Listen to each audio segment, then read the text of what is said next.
não transforme um sintoma, por mais seja comum, em algo trivial, porque isso muda completamente a vida de uma pessoa. Estamos hoje aqui em mais um Café com Hemato, aqui no Bom Café, sempre acompanhado de um bom café, tomando um café e conversando sobre coisas boas, sempre com convidados muito interessantes. Hoje, mais uma vez, eu estou com um amigo aqui, um pneumologista dos melhores que nós temos, Dr. Gilmar. Seja muito bem-vindo, Gilmar. Muito obrigado, meu amigo Wilson. Prazer estar aqui falando com a sumidade da hematologia aqui para a gente falar sobre um assunto que eu gosto muito, que é pneumo. Como ele já falou, né, o pneumologista, e a gente vai falar sobre coisas simples, né? Então, já para a gente começar, Gilmar, quem nunca teve uma tosse, né? Todo mundo com certeza já teve alguma vez na vida uma tosse, e a gente vai falar sobre isso hoje, que a gente vai aproveitar o máximo que a gente tem desse pneumologista aqui, excelente de primeira que a gente tem. Então, para a gente começar, Gilmar, primeira coisa que eu quero lhe perguntar, tosse é comum, é uma coisa que é normal do nosso organismo, ou sempre ela quer dizer que tem algo de errado? Primeira coisa, tosse ela é um reflexo do nosso próprio corpo, é um reflexo de proteção da via aérea. O que é a via aérea, né? Traqueia, pulmão. Então, quando a gente tosse, a gente está querendo tirar ou desobstruir alguma coisa que esteja aqui no pulmão ou na traqueia. Então, tosse é algo muito comum.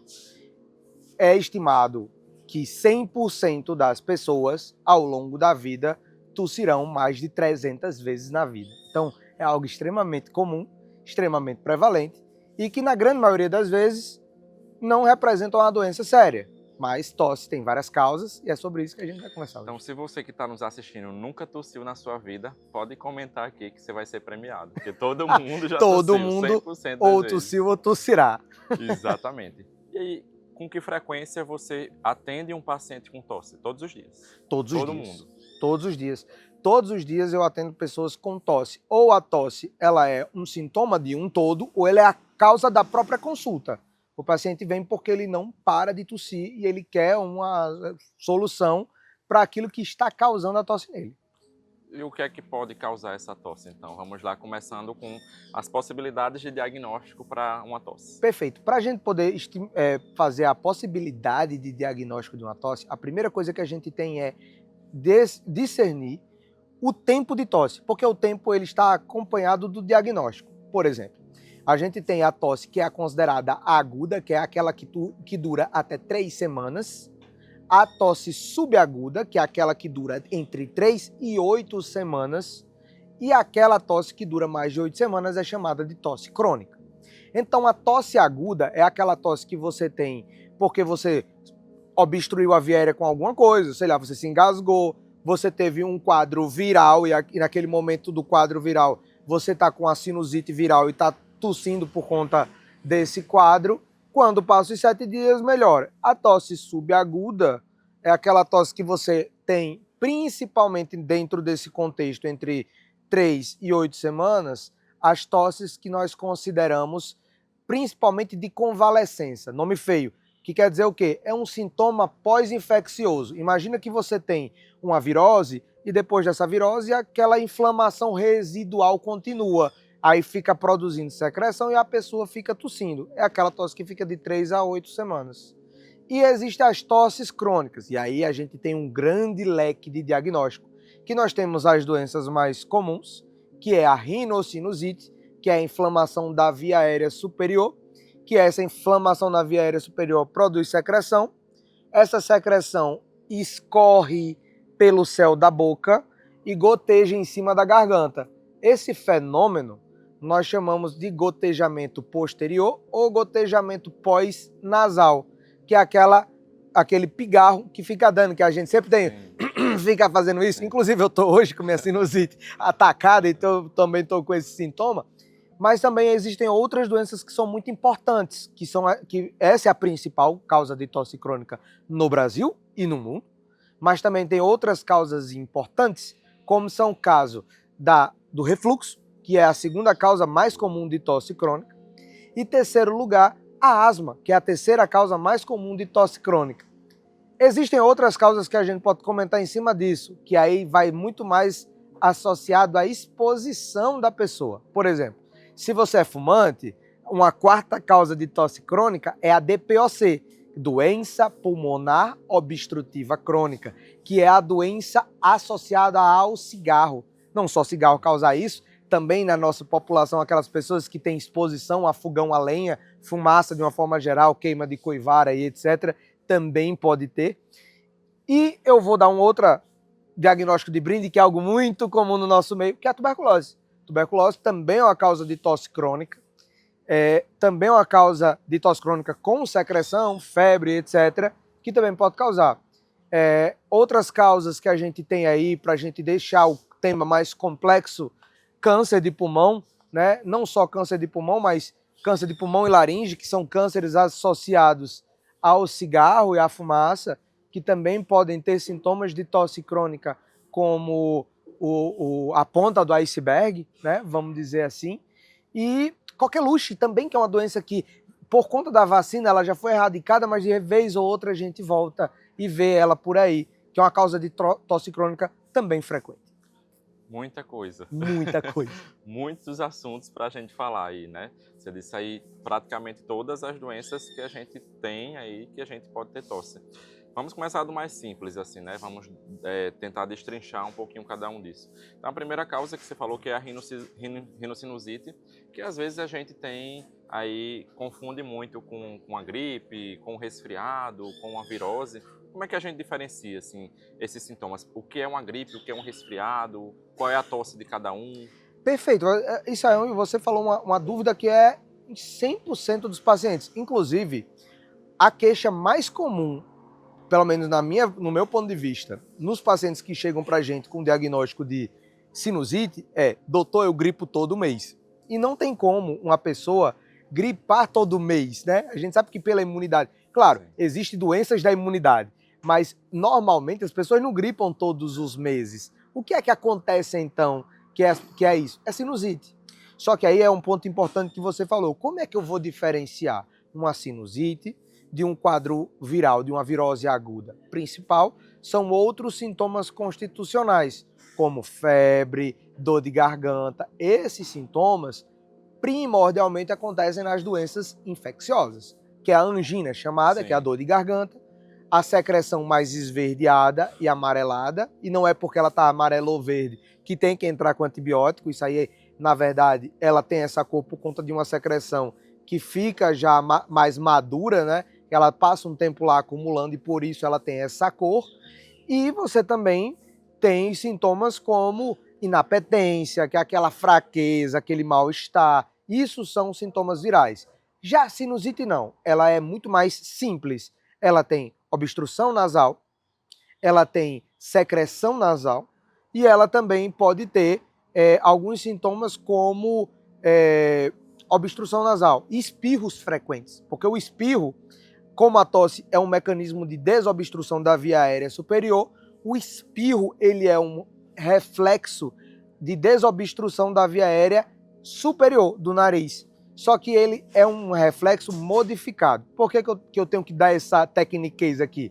Porque ele é eficiente só nas crianças. Quando você vê uma criança que ela espirra, sai todo aquele catarrão. Uhum. Já no adulto não, porque a nossa via aérea amadureceu. Então a gente coloca pela boca para não machucar a via aérea. Então é um reflexo residual que ele não é mais útil. Então, sinusite é inflamação dessa região, que tem sintomas como obstrução nasal, coriza. No entanto, os seios inflamados, eles podem ser inflamados apenas na região mais posterior. E esse sintoma de obstrução nasal e coriza não está presente, só está presente o sintoma de tosse, da regurgitação. Por isso que, às vezes, tosse crônica na sinusite é desafiador. Você falou, tem doenças da imunidade, né? Então, às vezes, as pessoas me procuram como hematologista para saber se está com as defesas normais, se está com a imunidade boa, porque justamente está gripando toda semana. E na grande maioria das vezes a gente vai ver, isso, é rinocinusite, né? Perfeito. Aí vamos pular agora outro tema que muita gente nem imagina, né? Mas é muito comum a gente ter tosse por refluxo. Doença do refluxo é uma das principais causas, como você falou aí, de tosse. E qual é a diferença da tosse do refluxo para as outras tosses, das outras doenças? Pronto. A primeira característica é que tosse do refluxo, normalmente ela acontece atreladas aos alimentos, normalmente o momento de piora, né? Ela acontece o tempo todo, mas porque para eu dizer que ela acontece o tempo todo, eu tenho que explicar por que isso acontece. O refluxo é a volta do conteúdo do estômago através do esôfago voltando até aqui. Dentro do estômago tem o ácido estomacal que faz a gente digerir os alimentos. Se ele digere os alimentos e ele está no estômago, se ele volta para um lugar que ele não deveria estar. Sim. Então isso vai acabar causando uma queimação do esôfago e, consequentemente, da laringe. Quando a laringe ela é queimada, ela acaba produzindo, ela acaba ficando irritada e produzindo secreção e fica causando, pelo edema gerado, aquele reflexo de tosse. Então esse reflexo ele pode acontecer pela própria inflamação da laringe, como também ele pode acontecer pelo refluxo ficar voltando. Então, quando a gente vai entender como funciona a tosse do refluxo, ela acontece o tempo todo, mas ela piora sempre próximo aos alimentos. Doutor, quando eu me alimento, daqui a meia hora eu vou tossir. Ou então, quando a pessoa acorda no meio da noite para tossir. Sempre vai ser tosse seca, a tosse do refluxo, ou não tem isso? Normalmente ela é improdutiva, sim. Ela pode ser um pouco produtiva a depender do grau de inflamação, que o paciente normalmente vai falar que tem como se fosse uma baba, que é uma secreção que a gente chama de mucoide, que é aquela secreção mais branca. Mas o mais comum é que ela seja seca. Certo. E sempre pode estar associada a sintomas de regurgitação, como alguns pacientes podem ter sintomas somente a tosse como um sintoma isolado. Outra coisa, Gilmar, que eu queria lhe perguntar é sobre tosse causada por remédios, né? Existem alguns medicamentos que muita gente usa no nosso dia a dia que podem provocar tosse. Quais são esses medicamentos e como que a gente consegue discernir se essa tosse é provocada ou não por esse medicamento? Pronto, perfeito. Normalmente, as tosses por secreção, por remédio, elas são basicamente, tem o mais famoso, que são os inibidores da enzima conversora de angiotensina, os IECAs, que são os famosos captopril, enalapril, ramipril, todos os que terminam com pril. Esses medicamentos, eles podem causar tosse, mas eles são raramente causadores de tosse. Menos de 10%, menos de 5% das pessoas que tomam esse medicamento terão tosse. Mas por que isso é relevante? Porque a tosse é uma tosse de um componente muito irritativo. Então, aquele paciente que vai ter tosse o tempo todo. Quando a gente vai suspeitar? A suspeita é o paciente que toma o IECA, né, como a gente chama, e é um diagnóstico de exclusão. Ou seja, eu vou procurar as causas mais comuns nele. Quando eu não achar, a gente vai e procura dentro dos medicamentos. E essa parte de medicamento que você falou é tão importante que eu vou trazer um outro medicamento que a gente usa muito na prática médica. Eu não uso particularmente, porque é questão de eficiência, mas a gente vê muito pessoal utilizar na prática médica para tratar a tosse, que são os mucolíticos. Ambroxol, N-acetilcisteína. Eu passo muito para os meus pacientes. Pois é, eles são causadores de tosse. Olha. Porque como eles são mucolíticos, eles acabam aumentando a produção de secreção. A tendência é que os pacientes eles expectorem. Então, se o paciente não tiver o discernimento de quando parar, a orientação de quando parar, ele ficar tomando para tratar principalmente tosse seca, a tendência é que eles continuem tossindo ou até piorem uma tosse. Às vezes a gente passa uma vez para o paciente, quando tem indicação, com a tosse produtiva, e aí das próximas vezes que o paciente tem a crise de tosse, ele vai tomar de novo. Às Piora. vezes não tem indicação. Quando não tem indicação, né? Mas pode usar. Eventualmente pode. Agora, assim, as indicações dentro da medicina da acetilcisteína e ambroxol são muito restritas. Basicamente, é aqueles pacientes que terão tosse produtiva com expectoração ineficaz. Ou seja, você está lidando com um paciente com pneumonia, essa pneumonia o paciente não está conseguindo expectorar, você pode utilizar isso como um expectorante. Essa é a indicação formal. Às vezes a gente vai tratar, o paciente chega para doutor, não para de tossir, vou usar um acetilcisteína, alguma coisa aqui, e aí a gente vê que a verdade é o medicamento que está piorando o sintoma de tosse do paciente. Então fica aí o alerta, viu, gente? Não usem acetilcisteína, ambroxol sem indicação médica. Vai ali na farmácia e comprar sem indicação médica, não. Sempre procurar um médico para avaliar. Interessante demais isso. Isso aí é um aprendizado para mim agora também. Gilmar, vamos lá. Então, depois de tudo isso que a gente falou, quando que a gente deve levar a tosse como uma preocupação muito grande em ser uma doença mais grave? Assim, quais são os sinais de alerta? Tá. No geral, todas essas causas de tosse que a gente cita, tosse crônica, elas devem ser tratadas, devem ser investigadas, porque apesar do sintoma geralmente ser uma doença benigna, vamos supor asma, vamos supor próprio refluxo, etc., existe uma porcentagem dos pacientes que podem evoluir com doença grave. Por exemplo, refluxo, apesar de a gente sempre atrelar como sintoma benigno, a gente sabe que refluxo é fator de risco para câncer de esôfago. O refluxo ele é fator de risco para fibrose pulmonar. Existe fibrose induzida por refluxo. É raro acontecer? É raro, mas naquele paciente que terá isso aí, ele vai ter a vida completamente modificada por conta disso. A própria sinusite mesmo, apesar de ser uma doença extremamente benigna, extremamente fácil de se resolver, existem casos na literatura de sinusite sendo a causadora de meningite, que é um desfecho totalmente grave. Mas existem sinais em que a tosse ela deve remeter a uma doença mais grave, principalmente em algumas condições. Primeiro, tosse associada a cansaço, que é aquela tosse que já está gerando uma doença na via aérea que está causando uma limitação. Então, só um adendo, quando você fala de cansaço, você está dizendo falta de ar, né? Porque muita gente também confunde cansaço com falta de disposição. Não, perfeito, bom ponto. Você tem que ter cansaço com aquela falta de ar, você está com fôlego curto associado à tosse, aquela tosse que a gente chama tecnicamente de paroxismo, né? Uma tosse tão intensa que você termina vomitando logo em seguida. Eu tenho um paciente que tossia tanto que ele desmaiava depois de tosse por reflexo vagal, tosse associada à perda de peso. Normalmente a gente também tem que investigar o paciente que pode ter uma doença maligna associada, né? Então, e aí a gente vai tanto para câncer, né? Câncer de pulmão, tuberculose, né? Doenças de depósito, tudo isso pode ter. Inclusive, nós dois compartilhamos doenças que têm sintomas muito parecidos, né? Tipo tuberculose e linfoma, que pode causar tosse, pode causar perda de peso, febre vespertina, aquela febre à tarde, né, no final da tarde, e que às vezes é um diagnóstico diferencial que a gente compartilha, né, que é desafiador muitas das vezes. Você entrou num ponto interessante agora sobre compartilhar pacientes, né? Aí eu vou puxar um pouquinho mais para o meu lado da hematologia. Eu trato pacientes com linfomas, com leucemias, com cânceres do sangue, que fazem quimioterapia diariamente.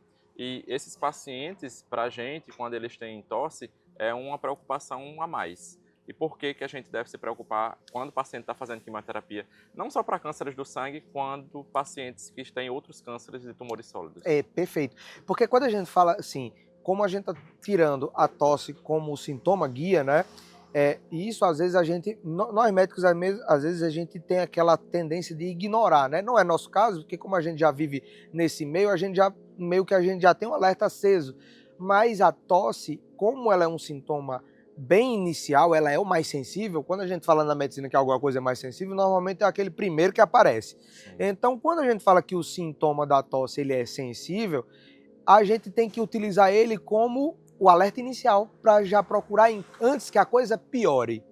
Então, quando a gente fala de tosse associado a um paciente que está em tratamento de quimioterapia, primeiro a gente vai pegar logo da sua parte, né, que são os tumores do sistema linfomatopoético, dos tumores do sangue, e a gente vai para duas doenças principais, né? Primeiro, a neutropenia febril, que é aquele paciente que tem uma doença que ela pode começar apenas com tosse antes da febre, e é aquele paciente que as defesas foram tão consumidas pela quimioterapia que ele normalmente não tem células para fazer inflamação. Então, a tosse nele, às vezes, é doença grave. É uma doença extremamente avançada. Assim como a febre, a doença é avançadíssima já quando chega a fazer febre, porque não era para ele nem ter células o suficientes para fazer febre. E se ele está fazendo é porque já está muito avançada. Então, quando a gente vê tosse em paciente que tem essa neutropenia, e vale dizer, não é só o neutropênico que faz isso, o paciente que é transplantado, né, transplante renal, transplante de fígado, tem que acender esse alerta, pulmão, tosse suprimido de uma forma geral. A tosse é um sintoma que ele tem que ser investigado com seriedade, como uma doença grave. Porque se isso não acontecer, você acaba, como a gente falava muito na faculdade, moscando uma doença mais séria de uma fase inicial que pode ser combatida, vamos dizer, com antibióticos até em casa às vezes. Né?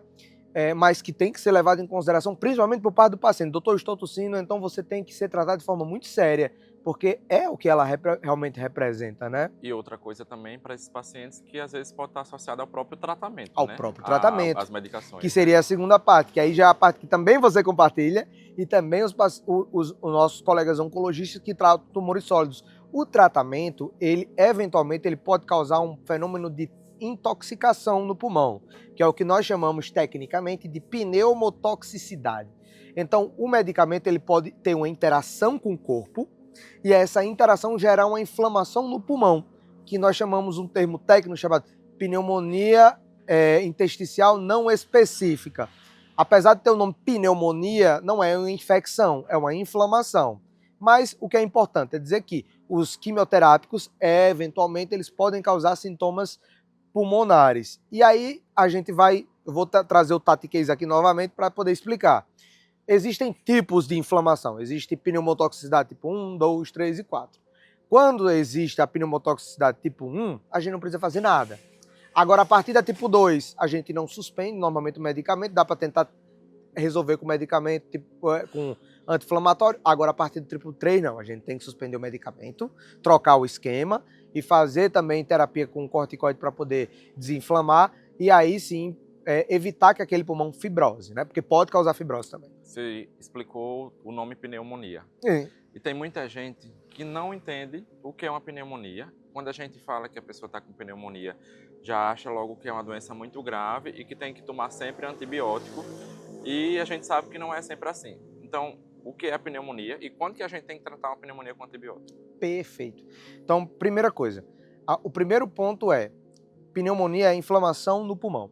A gente chama de pneumonia bacteriana, a pneumonia como pneumonia bacteriana, que é a forma mais comum que a gente já aprendeu a entendê-la, né? Mas existem as pneumonias inflamatórias, que são aquelas, como eu acabei de citar, induzidas por medicamentos, a pneumonia intersticial não específica, existe a pneumonia em organização, que é um outro tipo de doença inflamatória no pulmão, elas carregam o nome de pneumonia e não são infecções. Aí existe a pneumonia bacteriana, existe a pneumonia por fungos, que são os mofos, e existem as pneumonias virais, por exemplo, causada por H1N1 e Covid, né?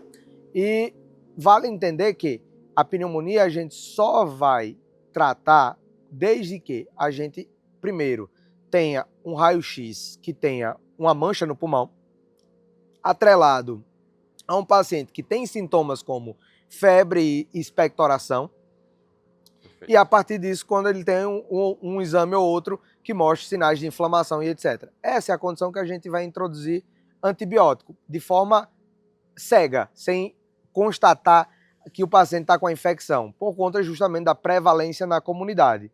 Só que hoje a gente tem, no nosso meio, 3 vírus importantes. Covid, H1N1, existe, né? que existe, que não existe mais. Existe, interna e mata ainda, então vacine-se. H1N1 e o vírus sincicial respiratório que causa bronquiolite viral. Antigamente a gente aprendia na faculdade que acontecia mais em criança, né? Hoje a gente tem uma cepa nova que está inundando a população mais idosa e pneumopata, tem vacina, certo? Algumas distribuídas pelo SUS, outras ainda não, infelizmente, mas, no geral, crianças abaixo de 5 anos, idosos acima de 60, a partir de 60, que diga, tem que se vacinar para a vacina do vírus sincicial respiratório, porque ela pode gerar pneumonia viral, certo? Em adultos. Não existe medicamento ainda testado em adultos para vírus sincicial respiratório, mas é mais suporte. E para os pacientes que têm doença pulmonar estabelecida, DPOC, asma, fibrose, é o desfecho mais grave. É o desfecho mais grave e piora com a idade. Perfeito. Gilmar, tivemos aqui várias aulas, né? Não foi uma aula não, foram várias aulas. Se a gente ficar conversando aqui, a gente vai passar o dia todinho. Então acho que a gente falou o importante realmente, né, para o pessoal saber sobre tosse, o que é, quando a gente deve se preocupar. Sim. Quero lhe agradecer demais pela conversa aqui, por estar compartilhando seu conhecimento com todos nós. Eu que agradeço. Se você quiser deixar uma mensagem aí de alerta, mensagem final, o que você quiser falar para todo mundo, que fique é à isso. vontade. Eu que agradeço você, Wilson. Sempre é bom trocar papo com um colega médico, que dá para a gente pegar as dúvidas, talvez, de alguém que esteja em outra especialidade, para trazer algo para a gente, como diria na faculdade, trocar figurinha e tal, falar alguma coisa bacana sobre isso. E eu quero deixar sempre alerta de dizer assim, que tosse tem que ser investigada. Tosse quer dizer uma doença grave? Na grande maioria das vezes não, fica com o teu coração em paz. Mas não fique com esse diagnóstico na tua cabeça sem ter a certeza que é. Então tem que investigar. No mais, eu sou católico, né? Você me conhece também por esse lado, eu sempre gosto de dizer assim, a gente como médico, você também como médico, que eu sei que é assim, a gente tem um carinho muito grande pelos nossos pacientes, então a gente se doa, a gente se dá muito para eles, assim, no sentido de que queremos deixar para eles sempre a nossa mensagem de paz, uma mensagem de que nós estamos aqui para cuidar de vocês no sentido de que a gente se doa, né? Eu vejo sua dedicação, eu também me empenho muito pelos nossos pacientes, que a gente compartilha, os meus próprios que sempre vêm para mim, que às vezes a gente traz uma doença, uma sintoma tão leve, tão banal quanto tosse ou outros mais comuns, que a gente pensa que é alguma coisa leve, mas isso impacta completamente a vida de alguém, né? Chega aquela pessoa que chega pra gente angustiada porque tem vergonha de estar em um local público, tem vergonha. Então, não transforme um sintoma, por mais que seja comum, em algo trivial, porque isso muda completamente a vida de uma pessoa. E a gente não sabe, a gente não tem como medir o quanto isso impacta. Então, minha mensagem é aquela que sempre diz o seguinte: Deus amou tanto o mundo que deu seu Filho único para que todo nele crê e seja salvo. Então, eu desejo que esse amor que a gente carrega chegue aos nossos pacientes conforme sempre um brilho que resplandece. Não é nosso, é de Deus que chega até vocês, nossos pacientes, e eu espero que vocês sejam sempre muito acolhidos. Um beijo no coração. Perfeito, amém. Muito obrigado aí pela mensagem. Obrigado você por estar nos assistindo, pela sua companhia de sempre. E até a próxima, até o próximo Café com Hemato.